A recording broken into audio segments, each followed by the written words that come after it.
Genesis 7:23. నరులతో కూడా పశువులను, పురుగులను, ఆకాశ పక్షులను, నేల మీదనున్న జీవరాశులన్నీ తుడిచివేయబడెను. అవి భూమి మీద ఉండకుండా తుడిచివేయబడెను. నోవహును అతనితో కూడా ఆ ఓడలో ఉన్నవి మాత్రము మిగిలి ఉండెను. 150 దినముల వరకు నీళ్లు భూమి మీద ప్రచండముగా ప్రబలెను. 150 దినములు ఆ వాటర్ అలాగొచ్చి నిండిపోయిన తర్వాత మళ్ళీ ఆ వాటర్ ఇంకడానికి ఎంత టైం పట్టిందో అది కూడా చూద్దాం. That's also there. చాప్టర్ 8 నుంచి చూద్దాం. దేవుడు నోవహును అతనితో కూడా ఓడలోనున్న సమస్త జంతువులను, సమస్త పశువులను జ్ఞాపకం చేసుకొనెను. దేవుడు భూమి మీద వాయువు విసిరినట్లు చేయుట వలన నీళ్లు తగ్గిపోయెను. అగాధ జలముల ఊటలను, ఆకాశపు తూములను మూయబడెను. ఆకాశము నుండి కురిచున్న ప్రచండ వర్షము నిలిచిపోయెను. అప్పుడు నీళ్లు భూమి మీద నుండి క్రమక్రమముగా తీసిపోచుండెను. 150 దినములైన తరువాత నీళ్లు తగ్గిపోగా 7వ నెల 17వ దినమున ఓడ అరారాతు కొండల మీద నిలిచెను.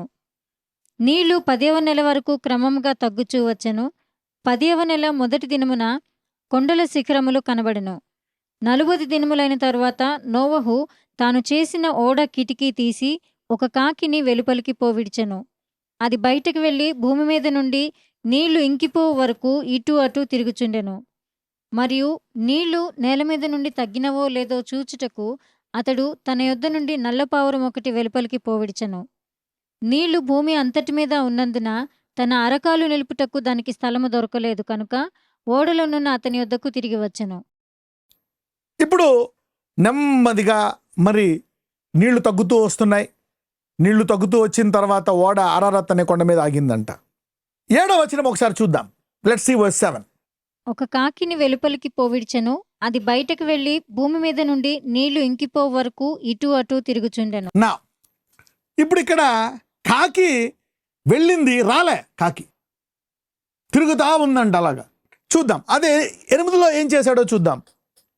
మరియు నీళ్లు నేల మీద నుండి తగ్గినవో లేదో చూచుటకు అతడు తన యొద్ద నుండి నల్లపావురం ఒకటి వెలుపలికి పోవిడిచెను.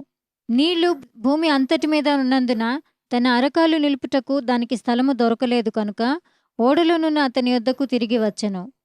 అప్పుడతడు చెయ్యి చాపి దాన్ని పట్టుకుని ఓడలోనికి తీసుకొనెను. అతడు మరి 7 దినములు తాళి మరలా ఆ నల్లపావురమును ఓడలో నుండి వెలుపలికి. చాలండి. కాకి ఎందుకు రాలేదు? పావురం ఎందుకు వచ్చింది? ఫస్ట్ టైం ఎందుకు వచ్చింది? పావురం ఎందుకు వచ్చిందంటే అక్కడ ఆరిన నేల లేనందుకు వచ్చేసిందంట. మరి కాకికి ఆహారం ఎలా ఉంది? మరి వెనక్కి రావాలి కదా.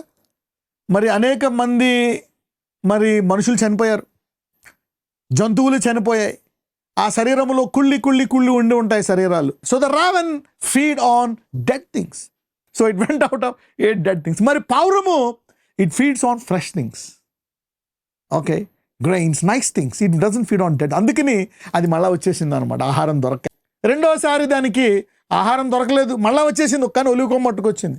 So the things are happening like that. అందుకే మరి పావురాన్ని ఎందుకు వాడాడు? Because we feed on fresh things, good things, living things. 10వ వచనం చదువు. అతడు మరి 7 దినములు తాళి మరలా ఆ నల్లపావురమును ఓడలో నుండి వెలుపలికి విడిచెను. సాయంకాలమున అది అతని యొద్దకు వచ్చినప్పుడు త్రుంచబడిన ఒలీవ చెట్టు ఆకు దాని నోట నుండెను కనుక నీళ్లు భూమి మీద నుండి తగ్గిపోయేనని నోవహునకు తెలిసెను. అతడు ఇంకా మరి 7 దినములు తాళి ఆ పావురమును వెలుపలికి విడిచెను. ఆ తరువాత అది అతని యొద్దకు తిరిగి రాలేదు. మరియు 601వ సంవత్సరము మొదటి నెల తొలి దినమున నీళ్లు భూమి మీద నుండి ఇంకిపోయెను. నోవహు ఓడ కప్పు తీసి చూచినప్పుడు నేల ఆరి ఉండెను. ఆదికాండం 7:11లో నోవా వయసు చూద్దాం. 600 సంవత్సరాలు 2వ నెల 17వ తారీఖు. ఓకే, ఆయన ఓడలోకి వెళ్ళాడు. నౌ లెట్ us see ఎప్పుడు బయటకు వచ్చాడు. 8:13. మరియు 601వ సంవత్సరము మొదటి నెల తొలి దినమున నీళ్లు భూమి నుండి ఇంకిపోయిన. నోవా ఓడ కప్పు తీసి చూచినప్పుడు నేల ఆరి ఉండను. అంటే ఎంతకాలం నోవా ఉండాడు? Almost 1 year. సంవత్సరము. ఈ మహాజంతువులకి భోజనం ఎక్కడిది? 1 year. ఒక సంవత్సరం వీటికి భోజనం ఎక్కడిది? అవి కొట్టుకోలేదా?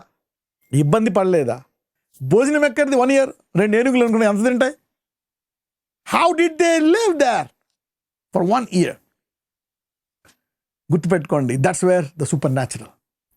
When God begins supernatural, he continues the supernatural and he finishes supernatural. దేవుడు ఏదైనా అద్భుత రీతిగా ఏదైనా ఆరంభించాడా, అద్భుత రీతిగానే కొనసాగిస్తాడు, అద్భుత రీతిగానే ముగిస్తాడు. God can do that. మరి 40 రోజులు యేసుప్రభువారు ఉపవాసం ఉన్నారు, మోషే ఉపవాసం ఉన్నాడు. అందుకే అంటాడు, మనుషుడు రొట్టె వలన మాత్రము కాదు కానీ దేవుని నోటి మాట వలన. నోవా వెళ్ళిపో. సో మనుషుడే కాదు, జంతువులు కూడా దేవుని నోటి మాట వల్లే జీవిస్తాయని తెలుస్తుంది. Even the everything will live by the word of God. If you can bring them into the word, they will live. The supernatural. ఈరోజు నీకు ప్రాబ్లం ఉందేమో, any problem, somebody shifting into super natural. ఈరోజు అద్భుత రీతిగా దేవుడు నీ అవసరాన్ని తీర్చును గాక. ఏదైనా అవ్వచ్చు, ఆర్థిక సమస్య అవ్వచ్చు, ఏదన్నా అవ్వచ్చు. ఈరోజు ఎటువంటిదైనా నేను అనుచిస్తున్నావు ఎలాగని, అయా నాకు తెలీదు, అద్భుత రీతిగా దాన్ని తీర్చు. నా కొడుకుని బాగు చేయి, నా కూతుర్ని బాగు చేయి, నా భర్తను మార్చు, నన్ను మార్చు, నా జీవితాన్ని మార్చు, నా 40 సంవత్సరాల పాడైపోయిన జీవితాన్ని, నా 50 సంవత్సరాల పాడైపోయిన జీవితాన్ని, నా 30 సంవత్సరాల యొక్క వివాహాన్ని, lord bell it super naturally, అద్భుత రీతిగా నా జీవితాన్ని తీర్చిదిద్దు. ప్రిజర్వ్ మీ సూపర్ న్యాచురల్లీ. అద్భుత రీతిగా నన్ను కాపాడు, అద్భుత రీతిగా నన్ను ఆశీర్వదించు, అద్భుత రీతిగా నాకు ఉద్యోగం, అద్భుత రీతిగా నా టర్న్ ఓవర్ని పెంచు. The super natural is taking over somebody today in the Noah's ark. జీవితకాలం అంతా అద్భుత రీతిగా మనల్ని కాపాడును గాక.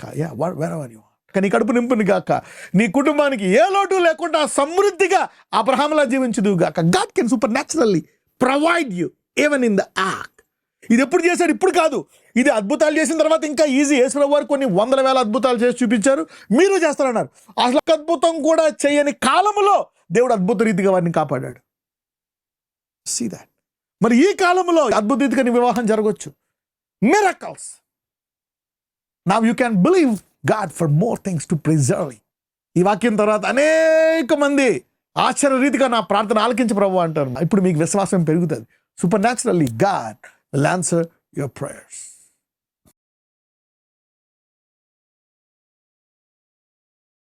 నజరేయుడైన యేసయ్య, ఈరోజు ఇదిగో ఎవరెవరికి ఏ ఏ ప్రాంతంలో మాకు సరైన రీతిగా ఇది అందుబాటులో లేవు, ఈ డబ్బులు రావటం లేదు, ఇంకా నాకు సొంత ఇల్లు రాలేదు, ఇంకా నేను దీన్ని జయించలేదు, నా బాధ పోలేదు, నాకు ఇంకా పెళ్ళి అవ్వలేదు, నాకు పిల్లలు లేరు, నా నొప్పి పోలేదు, ఇంకా నాకు ఎన్ని కష్టాలు ఉన్నాయి అనుకుంటున్నారు ప్రభువా. ఇదిగో నీవు ఏ కష్టము లేకుండా ఆ ఓడలో నోవాని సమస్త జంతువులను చూసుకున్నావు. అద్భుత రీతిగా నువ్వు వారిని కాపాడావు. ఈరోజు అన్ని రంగాల్లో ఆశీర్వదించమని నజరేయుడైన యేసు నామమున ప్రార్థిస్తున్నాము తండ్రి. ఆమేన్.